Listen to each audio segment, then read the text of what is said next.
এখন আমি এখানে বাচ্চার বাবা, সাকিব ভাইয়া বাচ্চার বাবা, এখানে অপি আপু বাচ্চার মা, এখানে এমন অনেক প্যারেন্টসরা আছেন, রাইট?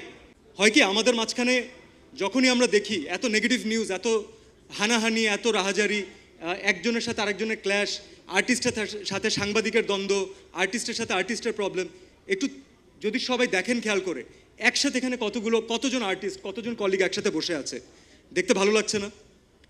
একসাথে আছি আমরা, সাংবাদিক ভাইরা একসাথে আছে, মানে যখন আমরা কোনো একটা ভালো মোটিভ নিয়ে একসাথে কাজ করতে যাব, অনেক ইম্পসিবল জিনিসও তখন সহজ হয়ে যায়। তো আমি আপনাদের সবাইকে, আমাদের পুরো টিমকে, সাংবাদিক ভাইদেরকে, দেশের সবাইকে যারা দেখছেন, এই আহ্বান রাখতে চাই, টাইলক্স যে স্টেপটা নিয়েছে, আমরা সবাই একসাথে কাজ করি। এটা তো টয়লেট তো ইজ জাস্ট স্টেপ মানুষের জন্য কাজ করার জন্য, এরকম কাজের অভাব নেই, খুঁজলে অনেক পাওয়া যাবে। আসুন আমরা সবাই একসাথে কাজ করি, সুন্দর একটা বাংলাদেশ নির্মাণ করি। Thank you so much. আমাদের প্রিয় ভাইদেরকে পিছনে দেখতে পাচ্ছি, যাদেরকে ছাড়া আসলে আমরা চলতে পারি না এক মুহূর্ত। তো আপনাদের সবাইকে ধন্যবাদ, এবং আরেকটা বিশেষ ধন্যবাদ টাইলক্সকে। টাইলক্সকে কেন ধন্যবাদ দিলাম সেটা পরে আসি, আগে আসি আমরা ব্যক্তি জীবনে আমরা আসলে খুব কম মানুষ জানি যে টয়লেট ডে একটা ট্রল এলিমেন্ট মাঝে মাঝে মনে হয় যে টয়লেট ডে নিয়ে কথা বলার কি আছে। টয়লেট ডে নিয়ে কথা বলার কিছু নেই আপনার কাছে, আমার কাছে, অথবা আমাদের বন্ধু বান্ধবদের কাছে। আপনি, আমি, পার্টিকুলারলি আমি বলবো যে আমার ফিমেল কলিগরা, আমরা সবসময় কাজে গেলে, যখন ঢাকার বাইরে যাই, আমরা সবসময় কিন্তু দেখি যে নিজেদের জন্য আমরা তো যে কোনো জায়গায় ট্রাই করি যে অ্যাডজাস্ট করে নিতে, কিন্তু আমাদের যারা ফিমেল কলিগ আছেন তাদের কিন্তু টয়লেটটা খুব ইম্পর্ট্যান্ট একটা এলিমেন্ট, এবং আমরা ডিরেক্টরদেরকে, আমাদের টিমকে রিকোয়েস্টও করি যেন টয়লেটটা অ্যাটলিস্ট হাইজেনিক থাকে। তার কারণটা কি বলুন? কারণ হচ্ছে যেটা আমাদের কাছে খুব সহজ একটা নেসেসিটি, সেটা বাংলাদেশের প্রত্যন্ত অঞ্চলে, বাংলাদেশের ম্যাক্সিমাম মানুষের কাছে এখনও লাক্সারি।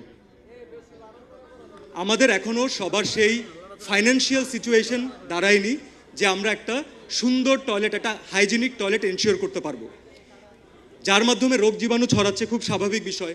এখন আমি এখানে বাচ্চার বাবা, সাকিব ভাইয়া বাচ্চার বাবা, এখানে অপি আপু বাচ্চার মা, এখানে এমন অনেক প্যারেন্টসরা আছেন, রাইট? তো আমরা নিজেরাও দেখি যখন আমরা আমাদের জন্য কোনো কিছু একটা কিনতে যাই অথবা কোনো একটা কিছু নিতে যাই, তার থেকে বাচ্চার জন্য যখন কিছু করি সেটা নিয়ে আমরা অনেক বেশি কনসার্ন থাকি। তো যেটা আপনার স্বাস্থ্য ঝুঁকি দিবে, যেটাতে আপনি নিজে সেফ না, একবার চিন্তা করে দেখুন বাংলাদেশের মানুষের জন্য প্রত্যন্ত অঞ্চলে বাচ্চাদের সিচুয়েশনটা কি, স্বাস্থ্য ঝুঁকিটা আসলে কোন জায়গায় চলে যাচ্ছে।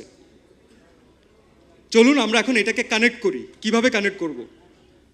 আমাদের সিচুয়েশন ফাইন্যান্সিয়ালি আনসলভেন্ট ছিল, এটা মেনে নিতে হবে প্রত্যন্ত অঞ্চলে। তার উপরে নতুন অ্যাড হয়েছে বন্যা পরিস্থিতি, এবং আমি শিওর যে আপনারা সবাই জানেন যে এই বন্যায় অনেকে কিন্তু তার অনেক ঘরবাড়ি হারিয়েছেন, অনেকে তাদের প্রপার যে ওয়াশরুমের জন্য যে যতটুক তাদের বরাদ্দ ছিল, তাদের জায়গা ছিল, সেটাও অনেকে হারিয়েছেন। তো এখন সলিউশন কি? সলিউশন হচ্ছে আমাদের সবার একসাথে কাজ করা। This is it. কীভাবে আমরা করতে পারি? প্রথম একটা ধন্যবাদ দিয়েছিলাম টাইলক্সকে, মনে আছে? এখন আসছি সেই প্রশ্নে। টাইলক্স একটা খুব সুন্দর উদ্যোগ নিয়েছে, যেটা আমার মন থেকে মনে হচ্ছে আমাদের সবার একসাথে অ্যাপ্রিসিয়েট করা দরকার।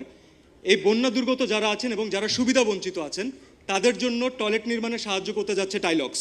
সো আমি আমার ব্র্যান্ডের জন্য একটা তালি চাচ্ছি আপনাদের সবার কাছে।